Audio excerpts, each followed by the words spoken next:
Okay.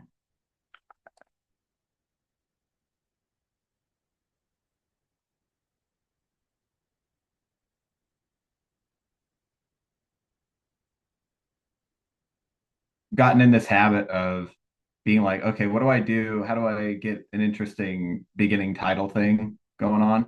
And I just give the prompt to those like AI art generator things. This is a trend I've been doing, I guess. This one looked kind of cool, like the Jupiter background, but there's not really it's not too related, I guess. There's just somebody sleeping with Jupiter in the background. Um, but there it is. There's my attempt at a catchy title page.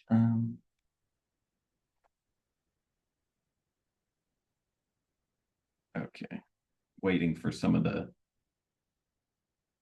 Zoom stuff to disappear. There we go. Okay, so this is their thalamocortical model. I won't dive in to the too much specifics, I guess. It's hard to because it's hard not to because I guess that's also where a lot of the interesting stuff lies, but I don't think we have the time. But if I think all these were Huxley formula, they were I'm not even sure if that's true now that I think about it, but they were, at least simulating the membrane potential, and they were injecting currents and stuff like that. This wasn't like a just a simple average firing rate point neuron like you'd use in deep neural networks. Uh, they didn't talk about this in this paper, but if you go to the previous one, I mean, because I think this network's been evolving for like decades. But the most recent one, this HP area is the hypothalamus, and this is going to be doing like a lot of neuromodulation. So to get into the different sleep stages that this model does throughout the work, they will change the amount of histamine, acetylcholine, and GABA coming from these, I think mostly these hypothalamus projections. And you see they're kind of widely projecting to the cortex, these pyramidal neurons, and then the local inhibitory neurons of the cortex as well, and to the thalamocortical neurons in the thalamus region. Um, Inhibitory. Oh, and then another thing to understand this is the dots are going to be excitatory neurons, and then there's a few little bars here, like this reticular shell of the thalamus. This is going to be inhibiting the thalamocortical neurons in the thalamus, and then of course these local inhibitory neurons are going to be inhibitory as well. So any of the simulation results are going to be, if you want to understand, you got to go back to kind of this decent diagram, pretty good diagram. Um, so let's see. Sorry, the trying to move stuff around. Got such a small laptop screen, and Zoom wants to take a lot of it. Um, so the simulation with this model would have a baseline test, and so they've got these memories. They got two memories. One's going to be familiar, and the other one, S2, is going to be what they're going to call the novel context, novel memory. And so they'll test for this. And so I guess I can actually focus on how they would train first, and then maybe it's easier to understand how the testing works. So they had two different paradigms for their memories. I think they just differed on how much the two unique memories S1 and S2 overlapped. But you can see here in B, we've kind of zoomed in onto this list here of 500 excitatory pyramidal neurons, the red triangles here in the model. And as time goes by on this x-axis, you can see there's so for this memory S1, it's going to be the temporal order of E, D, C, B, A. And so this is, a word. They'd call this a word. And the temporal order is important. It's not all at once, and it is kind of a population code. So the word E is going to be remembered by not just one neuron, but a group of neurons. You can see all of them. And so this is going to be trained by injecting a current into these neurons, this group of neurons. And so they do E, they wait a little bit, just a few milliseconds, then they stimulate the group for D, C, B, A. And they'll do this over and over again during the training phase. Okay, so the training phase actually comes after the baseline test. Now that I've explained how they encode these memories, it's a little maybe easier to understand. So for testing for memory S1, all they would do is they would just stimulate the E group and see if the rest of it comes after. If you get DCB, that's 80% overlap. That's their threshold in the simulation. They would say, that's close enough.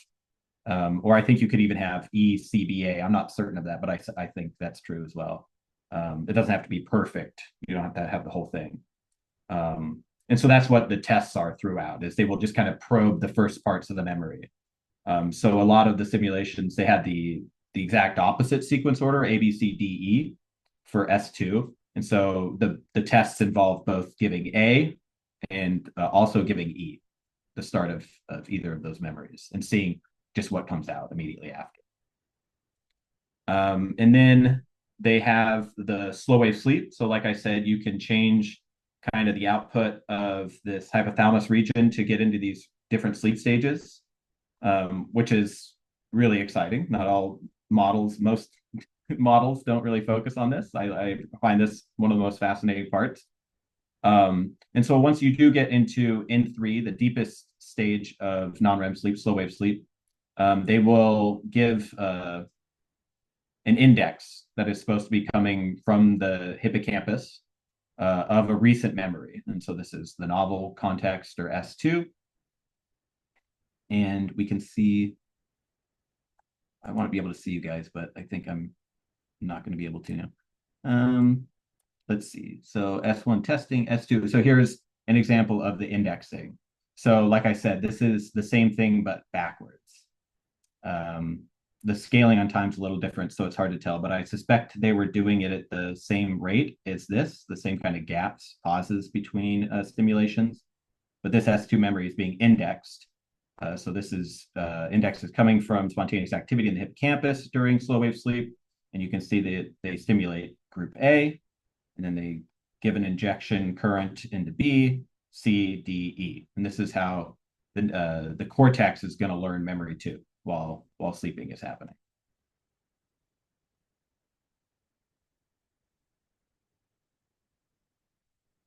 Okay, and then when these slow oscillations occur, I think it's like 2 to 4 hertz, something roughly that. It's not too fast.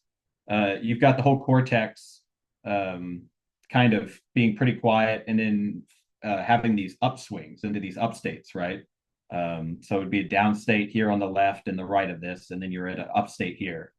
And people both in our fields and in the cognitive science and like sleep EEG work have been talking about the kind of dicing this thing up into three different, like, I don't know what you call them, phases or sections. The first is the rising, and then you've got the middle bit and the fall. So you've got the down to up transition beginning here. You've got the middle of the up, and then you've got the you're already up, but you're going down. So this is the up to down transition. And they can change when they're learning memory S2.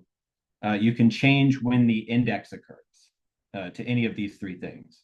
And so, and that'll change in their thalamocortical model in their simulation. That'll change how which memories are expressed and the strength of memory reactivation during slow wave sleep and during testing. So you can see here's that baseline testing, T1. So what's interesting is already there's a propensity for these memories already, even before you've done any training on either memory, which is kind of interesting. But then after you train during the awake phase, you just do ED, like CBA. I hope I said that right. You just do that a bunch during awake, the thalamocortical model, and you get, of course, 50% recall when you just stimulate with E, the beginning of that memory, and at the expense of the spontaneous activity of T2. And then if you when you after, so this is now looking at just T3. So this is going to be after the sleep and after the indexing, all the way at the end here. You get different results depending on where you stimulate in this upstate, or in this slow oscillation, I guess. And so if you stimulate early, it's kind of like equal. So you've consolidated S2 pretty well. Um, and you haven't really, they're kind of equal, which is nice. It's kind of what you want. You want to avoid catastrophic forgetting from a lot of models. You want the new memory to not come at the expense of the old memory. Um, and then if you instead you do your indexing, you do the hippocampal index comes at the middle always of the slow oscillation. Um, it's quite different. You don't have this kind of equality. The old memory S1 is just dominating. Okay, so this is uh, not a good if you're after just consolidating the new information. This is not a good time to do that. But we'll focus on this bit in a second because this protects old information is the argument, and so we'll kind of zoom in on this. And then this one's kind of in between when you stimulate here at the end, when you're kind of going back down to the bottom phase, the down state. This is kind of an immediate between these two, but still favoring the old information, I would say. I had a hard time figuring out where this should go in the slide, but I guess I decided on here. I was working on this till like 1 in the morning. Um, so I was just curious, at least in the medial prefrontal cortex, I'm sure there's other regions too by now, but this is some of the older work from the lab with David Houston. They found like they would take these rats and they were recording from the prefrontal cortex, and recent memories during sleep would actually be sped up a bunch. I believe this was like a template. So they made templates of the lived experience right before sleep, and then they were recording during slow wave sleep, and they found that the temporal order of firing of the neurons during the lived experience was found a bunch during the slow wave sleep, but it was actually compressed. And I remember another paper I found, again, I can't remember the exact brain region, and I tried finding it last night, but it can be sped up to even like 10 or 11 times faster. Um, so I thought it'd be interesting. They could add that. Maybe the depending on what type of cortex, if they're trying to get, simulate primary cortex, or if they're trying to do something higher order cortex, maybe they could try to increase the speed at which their that hippocampal index is occurring relative. So the S2 memory would kind of be stimulated quicker, would be shorter lived relative to the awake S1 encoding. And then this is again just kind of thoughts that are stimulated from this, not directly the work of this paper.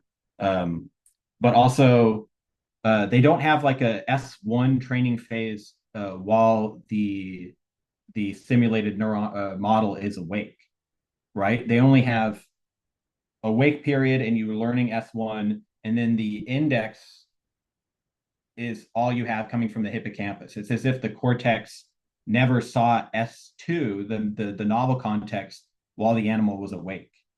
And so on the next slide, I think I just say, like, I think they could maybe, to improve the in vivo and the in silica comparisons, I think they could have S2 training. Because, like, let's see, this Kitamura et al., including Tanagawa is the senior author on this paper, I believe, in 2017, and other like IEG, immediate early genes or whatever they're called. They kind of show the same thing where you, let's say you have like, in this one, I guess I should just explain the figure. It's going to be the easiest way. So like for this one, they're doing just a simple shock memory. They're doing fear conditioning. And when you shock, you've got the initial generation of all these different brain regions, and it changes over time, right? This is just showing memory consolidation. So you have the initial generation of all these different brain regions participating at different amounts initially. Recent recall is going to use the hippocampus to express through the amygdala. So the amygdala is always used. That's interesting to point out to drive the fear response, which we see in rodents, right? Is if you put them back in the area, they get shocked, they just don't move. The amygdala is always driving it, but what's driving the amygdala changes throughout memory consolidation. So early on here on the right, it's the hippocampus. But later on, during when the circuit's maturing, this changes. The hippocampus goes offline. It's now like a silent engram, is what the terms they would use. And now the medial prefrontal cortex, so the hippocampal memory has been consolidated in the cortex, and long-term memory recall of this fear, this is being now driven by the cortex through the basolateral amygdala, the BLA here.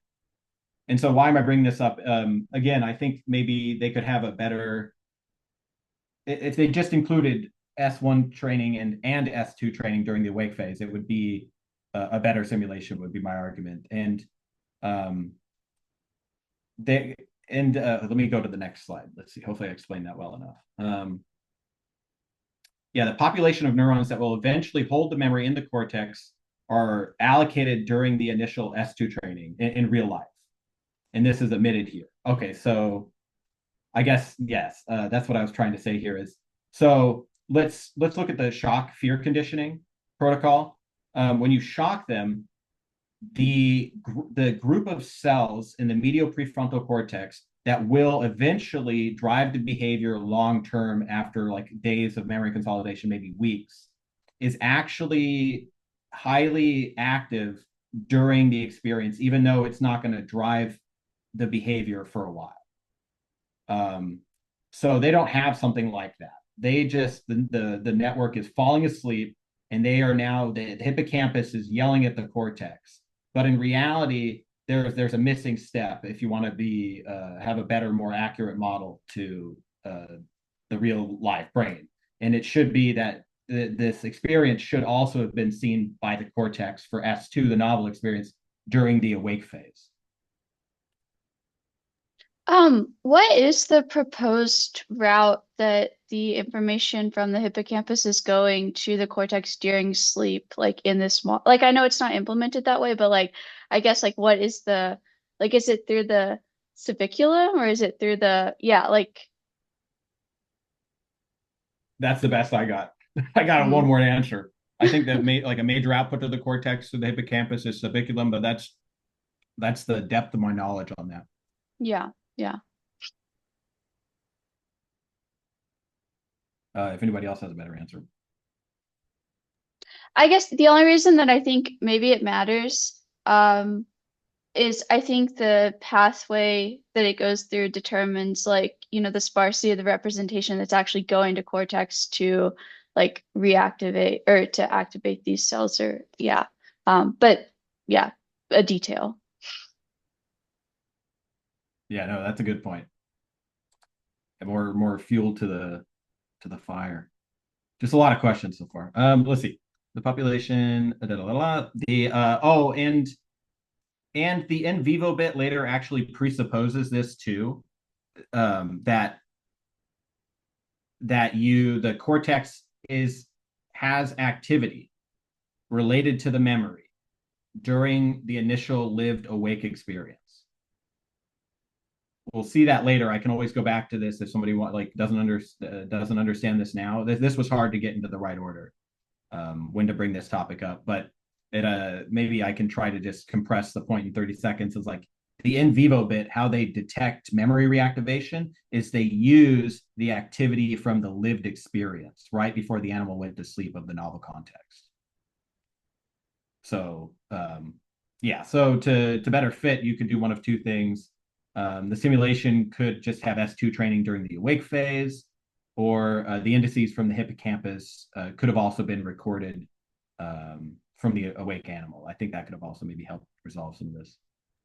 So is the like simple way to think about this, is it like so during in the modeling experiments, you can think about like say you imagine that the animal was exposed or the model was exposed to S2, but it's like it's only the hippocampus is exposed to S2 and like the behavioral output is coming like directly from the hippocampus. But like obviously in the animal, that's not true. Like you're going hippocampus to cortex, so you can have this like immediate early gene induction.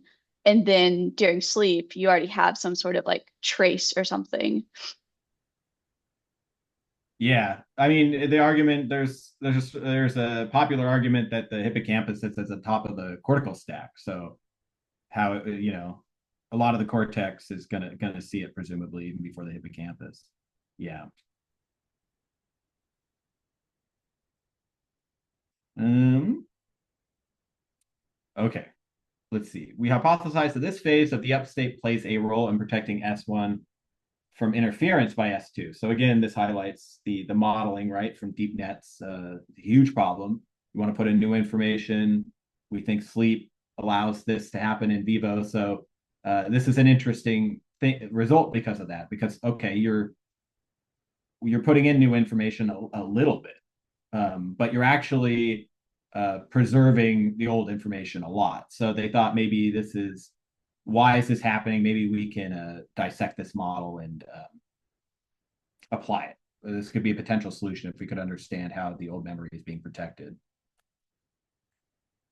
And so they thought, well, okay, if there's something interesting about stimulating during the up phase, near the top of the up phase, the center, they changed the length of it in the simulation. So they just played a bunch with the currents and the neuromodulation, I think. And you can see the gray one is, in the upstate is a lot shorter, the blue one's intermediate, and the red is, elongated. And they found if you just, I think the blue is more consistent, but their focus again is on S1 memory recall. So if we look at the right here, as time increases, you see a positive correlation with the ability to recall the old memory in the cortex after sleep.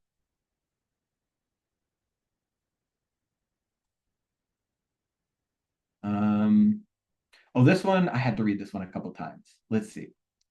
So it's important to understand, they kind of broke it into three phases, or two phases rather. They have the index phase. So, right, our experimental manipulation in this case is like, okay, when are we sending that hippocampal index? Are we sending it at the beginning, the middle, or the end? And so those are your indexing phase, whenever you're sending it. In the non-index phase are the other two. So if we focus on the DUT, the down to up, the beginning, your non-index phase is going to be the other two. Or the example I have here, the yellow highlighted thing is the index phase. And the other two, the beginning and the end, those are your non-index phase. And so you got to understand that. That's not too bad. So, and then they're also just they made all these matrices. They were kind of looking at the potential, the synaptic LTD and LTP. So essentially, whether the synapses, so you could look at the connectivity, the way the network is set up, the way who's connected to who locally in that list of pyramidal neurons in the cortex.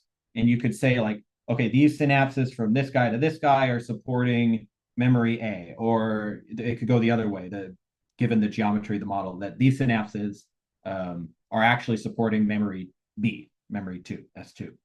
And then they looked and again, the condition is just when are we sending that index? When is that index arriving in the cortex relative to the slow oscillation? What phase? And they found that the synapses supporting either memory A or B, when you sent that, the non-index phase didn't really matter. The old memory was like always just strengthened a lot more relative to the new memory. But the interesting bit is the index phase, when you sent this, mattered a lot more for the distribution, the ratio of memory strengthening. So I guess if you sent this index early or if you sent it late, the results look pretty similar. During this phase, you see the synapses for the memory are going to strengthen a lot more relative for the new memory, S2. But then it's kind of equal if you do indexing during the middle of the slow oscillation. And then if you look at the aggregated, you kind of combine these two, the index phase and the non-index phase, you just end up kind of with the same results as earlier. This was, if you focus here on the right, we'll try to zoom back and see. Yeah, it's kind of this, which kind of makes sense, right? Like, I mean, it makes sense to me wait, was it this one? I'm asking you guys to pay attention and I can't even pay attention. Yeah, it's that one. Um, this kind of makes sense. If the synapses should kind of follow, they're going to be that's a huge part of modern neuroscience. It's one of the most fundamental presumptions we have, and the model set up this way. This is, I guess, isn't too surprising that the changes in the synapses weights should reflect changes in the ability to recall the memory. So I kept rereading this bit. This like I think it was like the second or third big group, right? The figure, and I was like confused a little bit. But once I just kind of latched onto this fact. I didn't understand every single step of the way, but once I saw this, and I was like, okay, I feel like I was trying to search for the overarching point, and I don't know, this would be a great opportunity if I missed something and somebody from that group of figures, if somebody else took something away that I'm missing, like I think I wouldn't be too surprised if there is something.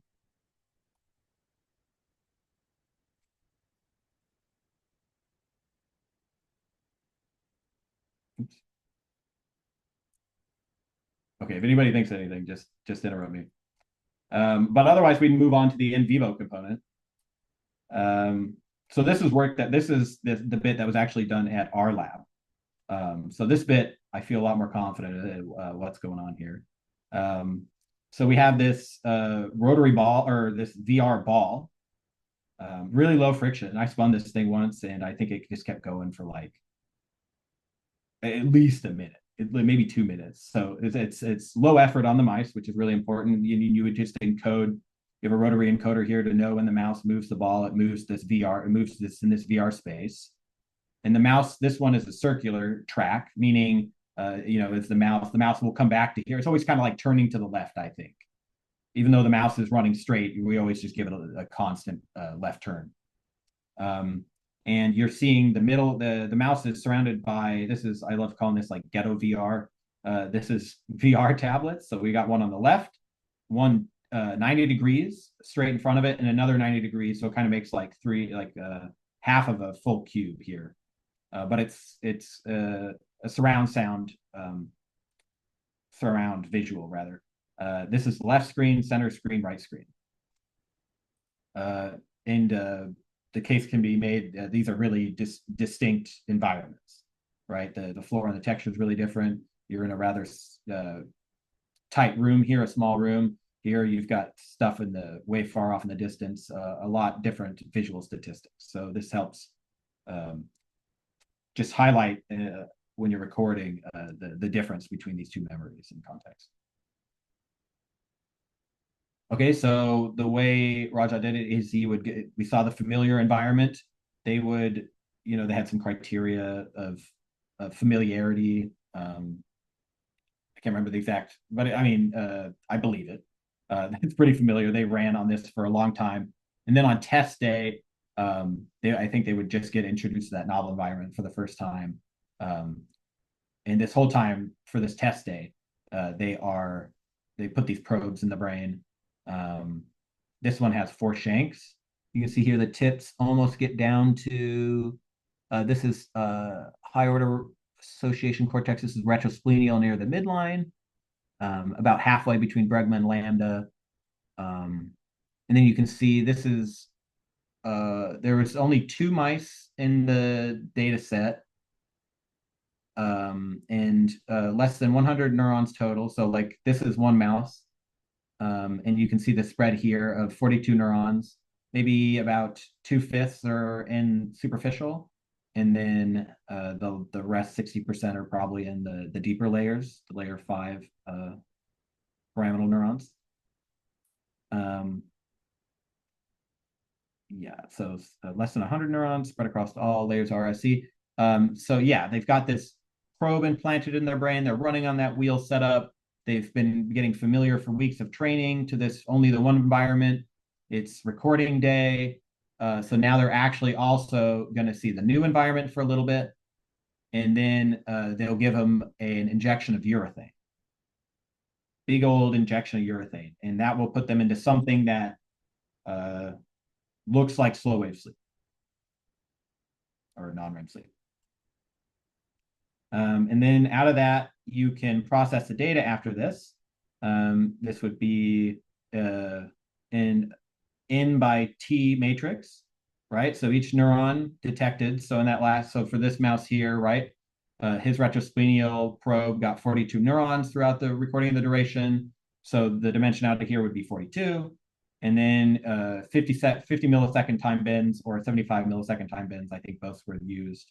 So the time duration, just in the urethane, I believe one mouse had an hour of urethane sleep when all said and done, and the other mouse had an hour and a half. So this, when you start bending this into milliseconds, this is much bigger in this dimension. You get a lot of time bends. Okay, so we z-score this. So just a type of normalization using the standard deviation, and you offset it by the mean as well. Okay, so you get something kind of like this now, same shape. And then they turn it into a correlation matrix with itself. So this could be mouse one's context A. This could be mouse one's context B, the novel context. You can see a bunch of correlations. And then they took out this comparison on the diagonal. It should always be one, I believe, right? If you're comparing neuron one with its firing rate with neuron one, it's going to be perfectly correlated. So I don't know why that was motivated that way, but yeah, they didn't keep that one. They just knocked it out, just replaced it with 0.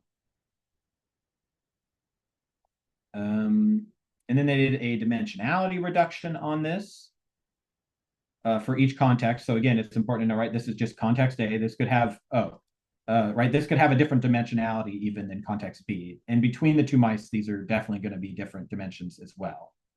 But you take any one of these. So this could be mouse one, the old context, context A. You got this correlation matrix, so like 40 something dimensions probably.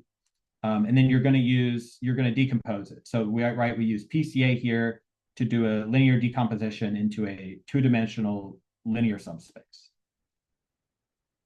And what I'm walking you through here is how in vivo we attempt to detect when a memory is reactivated, and we can turn this into a continuous value instead of the memory was reactivated or wasn't.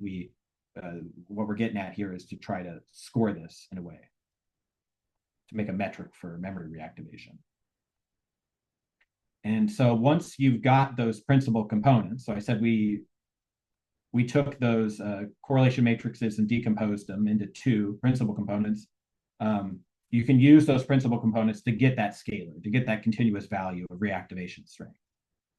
So you need to take your, every time point will have this, right? The strength of reactivation at any time point can be different than any other time point. You can use the sleep data. So just a portion of that big N by T, you focus on just the sleep data and you project it onto your principal components to get a strength of reactivation. And you'll do this for each principal component, right? So much of the sleep at this time point projects onto the first dimension of that PCA. And that's going to be the scalar reactivation for this component. Now we can ask for the same time point, how much of it projected onto the second principal component, right? And we just add these two amounts together, and this is how we're scoring memory reactivation in the brain. And then I go into a rant about why just 2 dimensions, why not more? And so how 2 dimensions were determined is the Marchenko-Pasteur distribution was used to identify significant components from the PCA, right? Because you can just keep adding dimensions to your PCA subspace and you can explain more of the variance, right? So Y2, and this is how it was justified. But I don't think it's a good justification because of these 6 things at least, right? There's requirements for this to work. You need to have IID sampling. And we just know that activity in the brain isn't this way. Spikes influence other spikes. There's recurrence, right? Stuff feeds back into itself. The noise, we can't use this assumes wider Gaussian noise because we don't know what the encoding structure is of the brain, because we don't know how memories are formed. If we're being honest, you can't assume what is or isn't noise. the IID, right? Like I think I already kind of hit on this, right? The recurrent structure violates IID, the temporal structure violates IID. PCA is inherently linear. So the brain is highly nonlinear all over the place. And the brain is sparse. I think Sabrina already mentioned this, especially, um, yeah, it depends on which brain region you're looking at, but relative to the components PCA will spit out, any brain region is much sparser, right? Those two principal components for any of those mice in any of those sleep contexts, um, the PCA for them, those principal component one and two are going to be dense. They are going to involve a little bit of every single neuron. But I think a lot of neuroscientists wouldn't be comfortable saying that's how memories are actually encoded. It is a population code, but it's not fully distributed. I don't think anywhere in the brain. Maybe someplace. So I would argue there could have accidentally been like, um, how do I want to say this? It would show a lot of robustness to this method if it worked for not just two components. So right, if we just add the strength of component one and component two, which is what we're doing now. Instead, do you get the same results or different results if you have three components or four components or just one component? And then also, why are these components, if explained variance is the king here, right? Being motivated by the statistical side of things here, why are we adding these with the same weight? Why is it just one of this reactivation score for PC1 added to one reactivation score of PC2? I think it would be better if we're just going to notice there's this method of PCA decomposition into the subspace is motivated by capturing explained variance and maximizing, right? Explained variance. The first principal component has the most explained variance, and then you choose the second one, right? And it's going to have less, and the third one's going to have even less. But we're trying to capture as much as we can. That's the whole deal with PCA. I think would actually be better to weight these separately by how much explained variance they have, and you can combine these. And it'd be interesting if they gave the same result. I think that would strengthen the argument a bunch, but it's not really going to.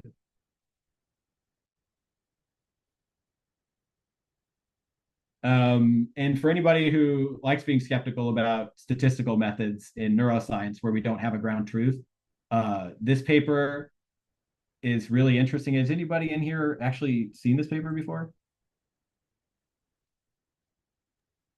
Long time ago when it first came out.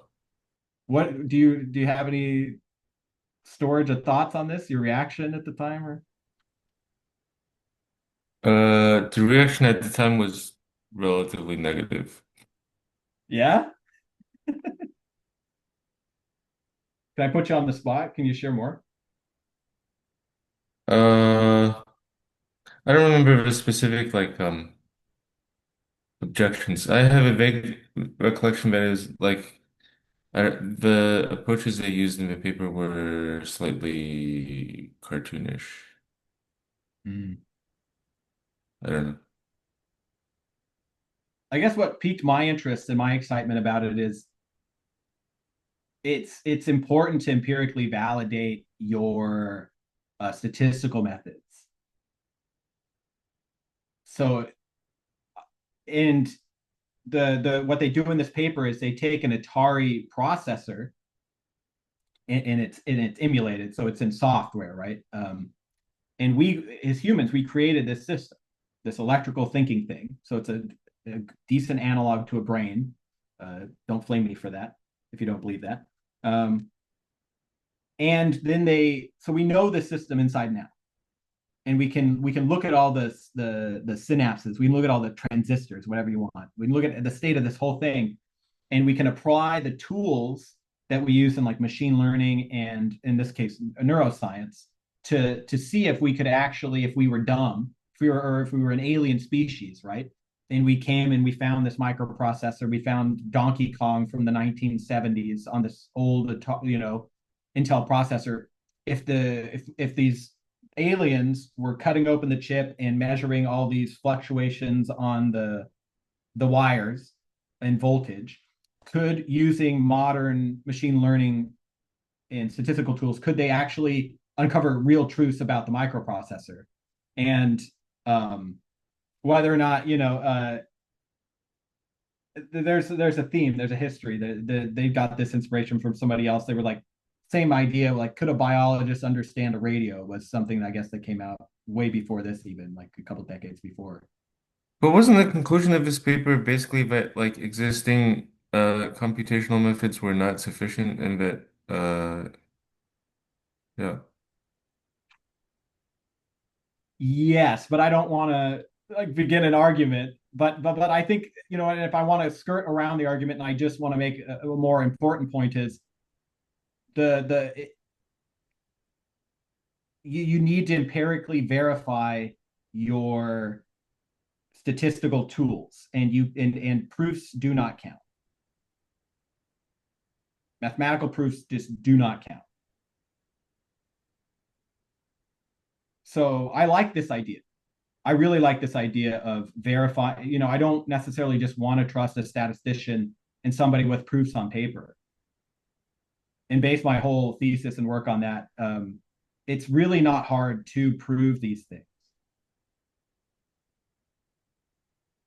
It wouldn't take much to convince me. Like, if they could make it work in an Atari processor with, non-negative matrix factorization, and learn something interesting about the microprocessor that's true, that wouldn't be hard to prove. So that's my point. Yeah. I just don't want to start an argument about the specifics about this method or that method.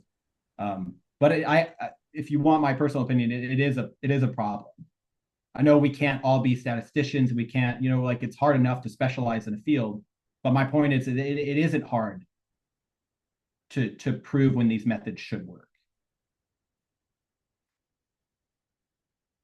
And the place to do that is not in the brain. The place to develop novel techniques of statistics is not in the brain, because you don't know the ground truth. Oops. Okay, let me. What have I done?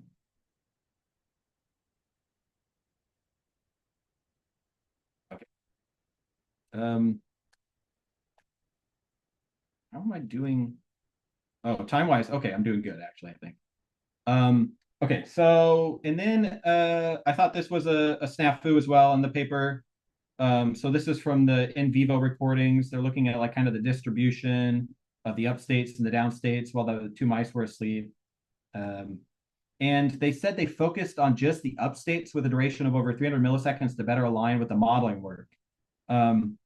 So yeah, I've got two problems with this. Is they've already got such little amount of data, just two mice, and less, about probably like 90 neurons. And then they're going to, for the sake of the in silico modeling, they're going to throw away almost half of the upstates. I would argue, you don't have the N to have that luxury. Your statistical significance is just diminishing even more, that you don't have to play with. And then also, I think this is just backwards for another reason. Like, the simulation needs to fit the in vivo work, not the other way around.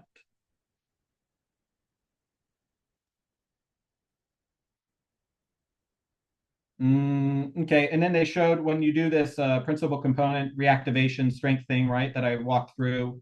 When you ignore a third of the upstates, and you linearly weight the two dimensions, you get a pretty good agreement with the in silico models, the thalamocortical model.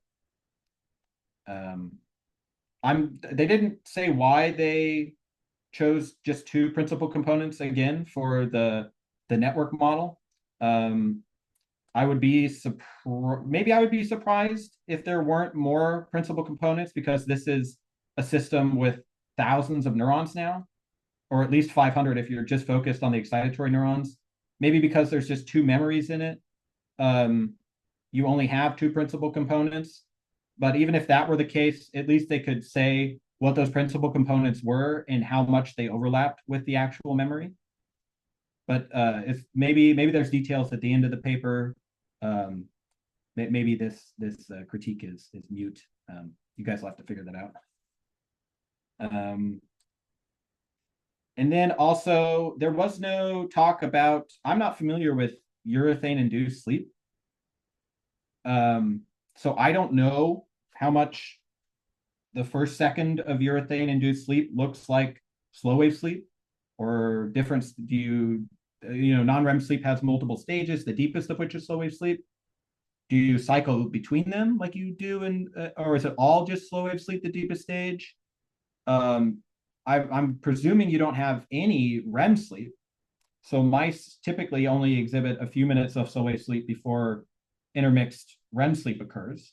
But for here, we're at least for one of the mice, you've got an hour and a half of pure urethane sleep. So um, I think in the discussion or in the, I guess it probably maybe be better to talk about it in the preamble, the introduction, the background, like just what is urethane sleep? Why is it just asserted as a proxy for slow wave sleep?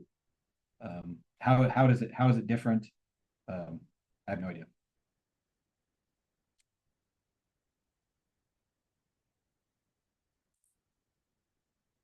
Okay, that's it. I remember when I was like looking for some like papers about urethane sleep, I found something like the amplitude for the oscillation during like urethane, even asleep, is gonna be like really like less than the normal sleep situation. So I mean like I feel like in terms of amplitude and duration there is some differences, but like I'm not sure how bold are they like in Yeah. urethane recording. Yeah. And I have another question. Like I remember in the model data when you were talking, it was something that they changed the duration for a slow oscillation, like up the peak of up state, to show that there's a correlation between remembering the memories and recalling the memory and the duration, something like that for the model data, if I'm not wrong on that. You're talking just pure model stuff, the Yeah, yeah, yeah, in the beginning. Yeah. this guy? Yeah, yeah, there. Is there anything that they have done it for like experimental data as well? Or it's just they just consider everything less than 300 Oh, I'm not millisecond? certain. I'm not certain. Yeah, maybe they. Yeah, I don't know. That's a toughie. If they could, yeah, maybe they could look at the distribution. I Yeah, guess, I right? We feel had like that other thing, right? That mm, other one I hear towards this one. They yeah, do yeah, have a yeah. distribution. Mm-hmm. Yeah. Yeah, I wonder if you could make that comparison. I'm not sure. Probably. Yeah. But yeah, but I can't understand why they only consider like the a specific duration. I mean, I don't know. I was just curious to know the result for maybe the duration more than that number or like something between. Yeah, let's see here. If we, well, I'm gonna just keep flipping back and forth. Um, there's probably a smarter way to do it. Okay, so help me remember these. So like the average of the low one is like 220, then we go 310, 380. 220, 310, 380. I guess you don't have to 220. So 220 would be like right here. So you Yeah. and then 320 would be kind of the middle. And what was the Mm-hmm. other 380? Yeah. Uh, So you missed this whole tail here. yeah. Yeah, exactly. But at least the other two data points are hitting where you have the best, the most samples. Yeah. And I have another question. Like I remember Yes. when I was talking to Rajat about the data, he told me that he recorded for a long time, like under urethane. And this data is just for like 1 hour or 1.5 hour of recording. It's not for all the recording, I think. Or it's a I was different experiment. confused. I think, yeah, I wouldn't be surprised if it's the same, but like that could have been after filtering too. Like you see, there's a bunch of epochs Mm, missing, and then he scored them as the ratio of certain frequencies is how yeah, he scored slow wave sleep. And so yeah. like these probably just didn't meet it, or the guy was known to be moving, or he knew when he was Mm-hmm. giving booster injections. But on the timeline, like what 3600 should be an hour. So I don't think they were recording. Like I don't know if zero is. Yeah, I was just curious how long this was Yeah, because it's at least this one's at least over an hour. yeah, yeah. And for all the time for recording, the animal was like sleeping on the ball like or treadmill. Yeah. Okay. Okay. Yeah, he had a catheter shoved in between the shoulder blades. Mm-hmm. And so yeah, he didn't even move them. Once, they Oh, were done running on the novel, he just gave a big bolus of the yeah, urethane and they just plonked right there, just still head fixed. yeah, yeah, yeah. Um, okay, and I have a shameless self plug here. Uh, I think this would be better done with like chronic mice with natural sleep. And so yesterday I did my first implant of my flexible chronic probes. So after this, I got to go and give this guy a booster of of the pain drugs. He was like my chonkiest boy. He was like 46 grams. I know Zara knows how fat that is for a mouse. Um, I wanted my chonkiest boy because this isn't. I made my own custom head stage that has the same channel capacity as this one. This one they sell at Intan for like $3,000, but it's like comically big. But it's what we already had in the lab. I've only got one of my own head stage. I'm going to implant it later, and it's much smaller. Um, but this is interesting because when I suggested a certain channel count to Bruce, even though I'm nowhere near there yet, he's like, okay, well, let's double it. And the weight ends up being around 4 grams. And so this is serving a couple purposes, one of which is it will let us see how a really big, chunky male can handle 4 grams on his head. And you're planning to record while they're like doing a task or something, or like just natural sleep? I'm going to try to do an overnight, and they're Mm-hmm. on reverse light cycle, so that would actually be their night. Yeah, because I thought given like the weight, I don't think so he can do that much. Like, Yeah, I have a video here of right when he came out. He's a chunky boy. Did you guys might know? Do the does anesthesia accumulate in adipose tissue? Is that a thing? I'm getting a head shake, Albert. I'm just gonna okay. Um, so I think because he was so chonky, maybe like I was unfortunately figuring a lot of this stuff out on the fly. It was the first time, so he was under for 5 hours. So this video he just came out, and then afterwards he goes immediately back to sleep.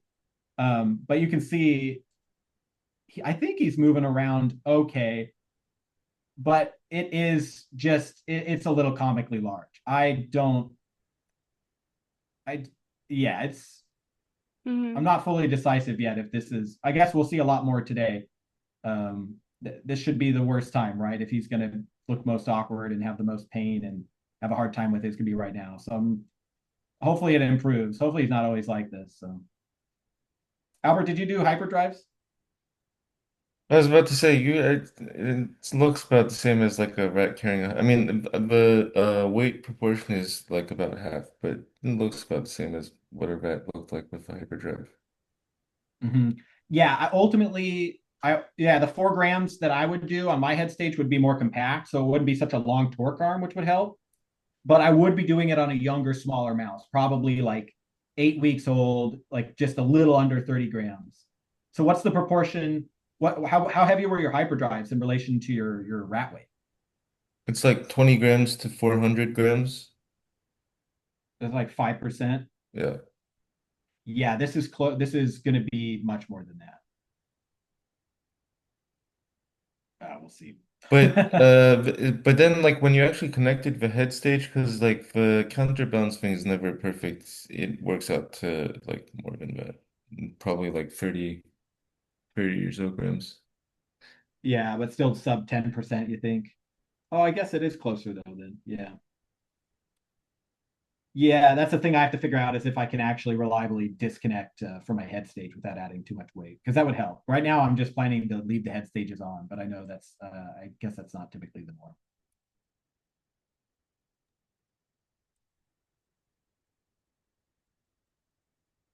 Okay, shame